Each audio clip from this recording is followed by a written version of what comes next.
네, 안녕하세요. 매일 아침 빠르게 만나는 미국 주식과 테슬라 소식 트라운 TV입니다. 테슬라 주가가 잠잠한 상황인데요. 폭풍 전야인 것 같아요. 일론 머스크가 힌트를 주고 있는데 곧 꿈의 비즈니스를 시작할 것 같습니다. 오늘도 인사이트 가득한 소식이 많으니까 시청하시기 앞서 구독과 좋아요 알람 설정 꼭 눌러주시기 바라겠습니다. 지난주까지 미국장 좋지 않았는데 금주에 반등세가 일어나고 있죠. 오늘도 10년물 국채금리와 유가가 상승했음에도 불구하고 나스닥은 0.78% 반등세를 보여주었습니다. 전주까지의 주가를 살펴보면 나스닥이 지난해 10월 달부터 현재까지 이렇게 박스권에 갇혀 있다라는 것을 확인해 볼 수 있는데요. 두 가지 요인 때문이라고 했죠. 첫 번째는 작년 4월부터 시작된 V자 반등이 워낙 거셌기 때문에 이에 대해서 기술적으로 이 상승분을 소화하기 위해서 횡보세가 나오고 있다라고 말씀을 드렸고요. 그러니까 어느 정도 고가권에서 차익 실현을 하려고 하는 사람들의 심리가 반영이 되었다라고 볼 수 있겠어요. 그리고 시장은 이렇게 나스닥 주가가 횡보하고 있는 원인을 이 빅테크의 캐펙스 투자에 돌리고 있죠. 자, 하지만 이렇게 생각을 해볼 수 있죠. 이 캐펙스 투자가 어느 정도 끝나고 나면 이러한 빅테크 기업들이 얼마나 더 강력한 경쟁력을 갖추게 될지 저 역시 상상하기가 힘들어요. 어쨌든 미래의 패권은 AI에 달려있고 그렇기 때문에 이렇게 AI 지출을 하고 있다라고 볼 수 있겠습니다. 아무튼 현재 나스닥의 박스권의 하단은 22,000선 정도가 되겠고 22,000선 네, 가까워지며 이렇게 반등이 일어나고 있어요. 금주 들어서 이틀 연속 양봉이 나오면서 반등이 나오고 있는데요. 최근 약했던 기업들의 주가 반등이 오늘 나왔습니다. 엔비디아 1.63% 상승을 보여주었고요. 아마존도 1.8% 반등세를 보여주었어요. 그리고 최근 장세의 주도주라고 볼 수 있는 게 바로 메모리 반도체 기업인데 오늘 마이크론이 5% 이상 급등세를 보여주면서 좋은 모습을 보여주었습니다. 주도주의 기한은 추가적인 나스닥의 반등세로 이어질 수 있기 때문에 주목해 볼 필요가 있겠는데요.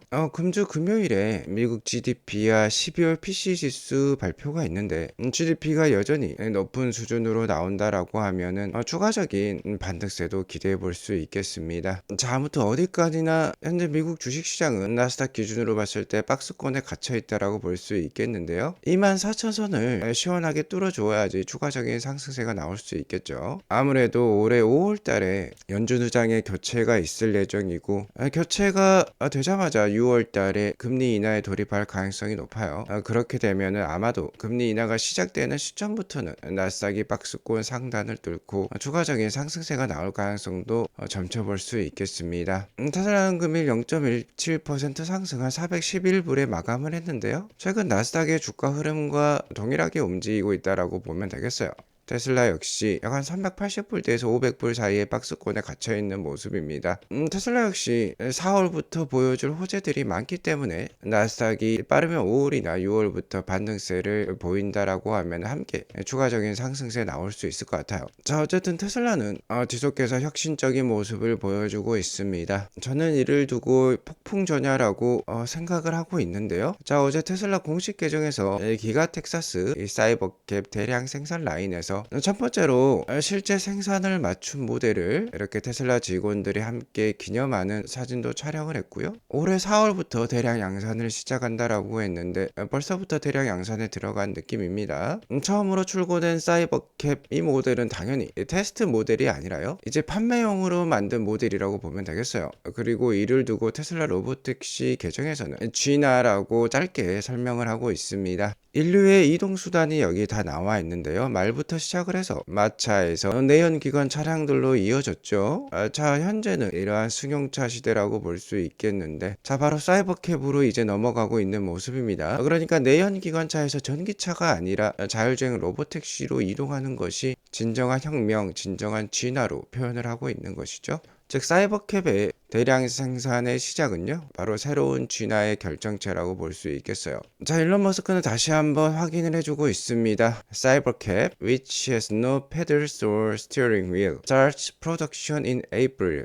페달 또는 핸들이 없는 사이버캡이 올해 4월 달부터 생산이 시작될 예정이다 라고 얘기를 해주고 있어요. 자, 여기 보시면 10년 전에 일론 머스크의 모습이 보입니다. 지금보다도 훨씬 젊은 모습이죠. 이때 당시에 일론 머스크는 10년 후에는 페달과 핸들이 없는 자율주행차가 나올 것이다 라고 예견을 했는데요. 이 발언을 하자 사람들이 모두 비웃었어요. 자, 하지만 그게 현실로 이루어지고 있습니다. 다시 한번 일론 머스크가 확인해 주기를, 최근에 이 사이버캡의 테스트 영상들이 많이 나왔었는데요. 공공도로에서도 테스트가 되었었는데 인간이 타고 있었고 핸들과 페달이 있었어요. 하지만 자, 이렇게 첫 번째 생산을 축하한 모델에는 핸들과 페달이 없었습니다. 자, 그리고 테슬라의 혁신을 다시 한번 일론 머스크가 일깨워 주고 있는데요. 현재 전 세계 테크 분야에서 가장 영향력 있는 인플루언서, 바로 마커스 브라운리가 전에 이런 얘기를 했었어요. 2027년 이전에 3만 달러 이하로 이 사이버캡이 고객에게 인도된다라고 하면은 자, 이런 식으로 삭발을 하겠다라고 선언을 했었습니다. 이 사람 실제로 대머리가 아니에요. 머리가 있어요. 자, 이 점을 들어서 헐마스 카달로그 님이 다시 한번 일론 머스크에게 컨펌을 요청했는데요. 일론 머스크는 gonna happen, 즉 마커스 브라운리가 곧 삭발할 것 같다라고 컨펌을 해주었습니다. 자, 그러니까 이 핸들과 페달이 없는 사이버캡이 실제로 빠르면 2026년 연내에 3만 달러 이하로 고객에게 판매가 될 수 있다라는 뜻이 되겠죠. 자, 이거는 굉장히 큰 의미가 있습니다. 두 가지 뜻이 있어요. 첫 번째는 규제 완화 딜이 이미 끝났다라는 뜻이 되겠죠. 자, 아직까지 자율주행차, 즉 핸들과 페달이 없는 자율주행차는요, 미국에 50여 개 주가 있는데 주별로 규제가 다르게 존재를 했고, 최근에 하원에서 이를 연방정부 차원에서 통일하기 위한 움직임이 계속 일어나고 있죠.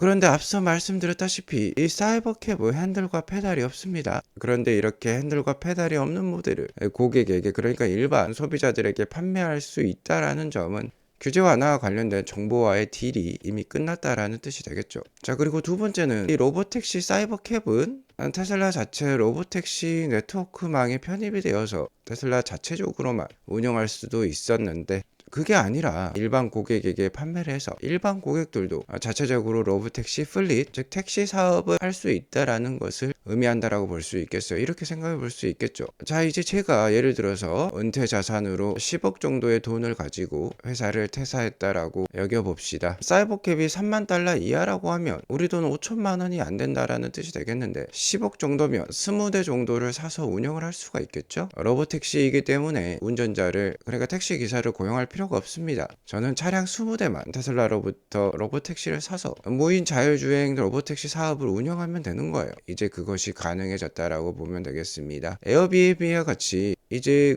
고객들에게, 그러니까 승객들에게 차를 이용할 수 있게 해주는 거예요. 자, 그렇기 때문에 진정한 혁신, 진정한 진화라고 볼 수 있겠죠. 테슬라 자체 운영뿐만 아니라 일반 고객들도 로보택시 네트워크에 편입이 되어서 로보택시 사업을 할 수 있는 것이 되겠습니다. 이게 바로 꿈의 비즈니스 모델이 되겠는데요. 이게 왜 꿈의 비즈니스 모델이냐? 테슬라 입장에서는 이제 손 안 대고 코 푸는 격이 되기 때문입니다. 테슬라는 이를 통해서 얼마든지 차량을 생산해낼 수 있어요. 차량을 아무리 많이 생산하더라도 이제 재고가 남지 않습니다. 노 인벤토리예요. 모든 제조업이 꿈꾸는 게 바로 재고가 없는 제조업이 되겠는데, 이를 테슬라는 실천을 해낼 수 있습니다. 자, 이제 테슬라는 모델 SX를 생산하지 않습니다. 모델 3Y와 로보택시만 생산해낼 것인데, 자, 일부는 판매가 되겠죠. 판매가 되어서 직접 FSD를 구독을 하고 로보택시 사업을 영위할 수 있을 것입니다. 그리고 어느 정도 차량 사용이 끝났다라고 생각하면 이 모델을요, 테슬라는 다시 사들여요. 그래서 이를 테슬라 자체 로보택시 네트워크에 편입을 시킬 수도 있습니다. 그리고 모델 3Y가 생산에 대해서 판매가 되지 않는 모델들은 다시 한번 로보택시 네트워크망에 편입을 시키고요. 그리고 사이버캡은 판매도 되고 테슬라 자체 로보택시망에 많이 포함이 되겠죠. 이렇게 되면은 판매도 하고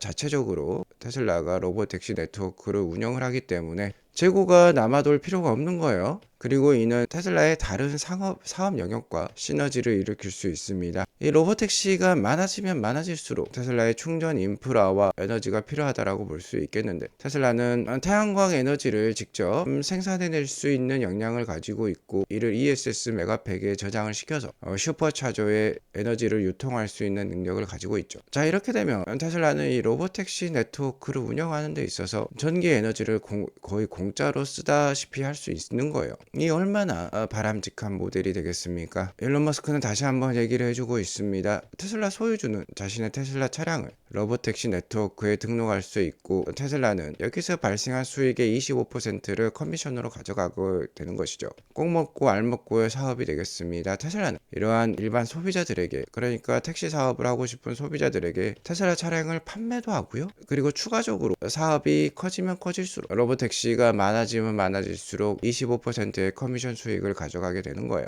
그러면 역시나 가장 중요한 것은 역시나 비감독 자율주행 Unsupervised FSD의 출현이라고 볼 수 있겠는데요. 어쨌든 이 사이버캡에 핸들과 페달이 없다라는 건 당연히 Unsupervised FSD의 실현을 염두에 두고 만든 모델이라고 볼 수 있겠고, 실제로 테슬라 측에 따르면 현재 FSD 슈퍼바이즈드, 그러니까 감독형 FSD로 자율주행이 실현이 된 게 벌써 80억 마일이 넘었다라고 합니다. 일론 머스크가 비감독 FSD의 시작을 100억 마일부터 달성할 것이라고 얘기를 했는데, 80억 마일이 넘어갔다라는 건 이제 20억 마일이 남았다라는 뜻이 되겠죠. 자, 불과 한 달 전에 71억 8천만 마일이 넘었었는데, 한 달 만에 거의 8억 마일이 증가를 했다라고 보면 되겠어요. 이제 단 20억 마일, 즉 아마 빠르면 올해 5월 말이나 6월 달 정도에 100억 마일이 달성이 될 것 같습니다. 어쨌든 최근에 모델 SX도 단종을 시켜서 이 옵티머스 생산 라인으로 변경을 시킨다라고 했는데, 정말 이렇게 되면 이제 더 이상 차량 재고를 걱정할 필요는 없겠죠.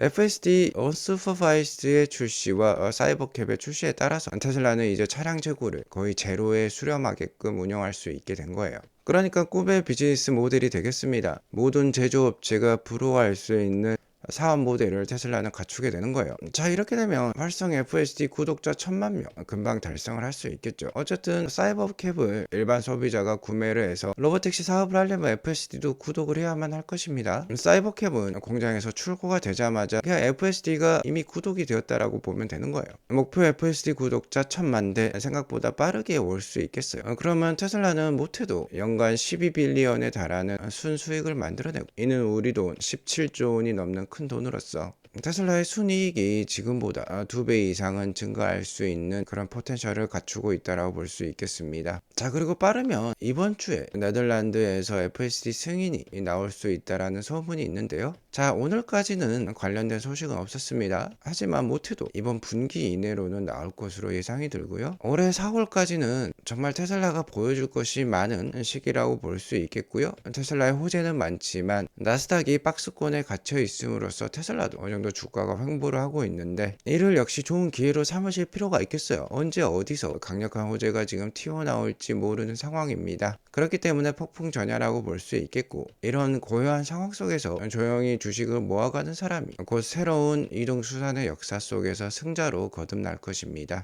오늘 이것으로 방송을 마치겠고요. 오늘 방송이 도움이 되었으면 구독과 알람 설정 꼭 눌러주시기 바라겠습니다. 행복한 하루 보내시기 바라겠습니다. 감사합니다.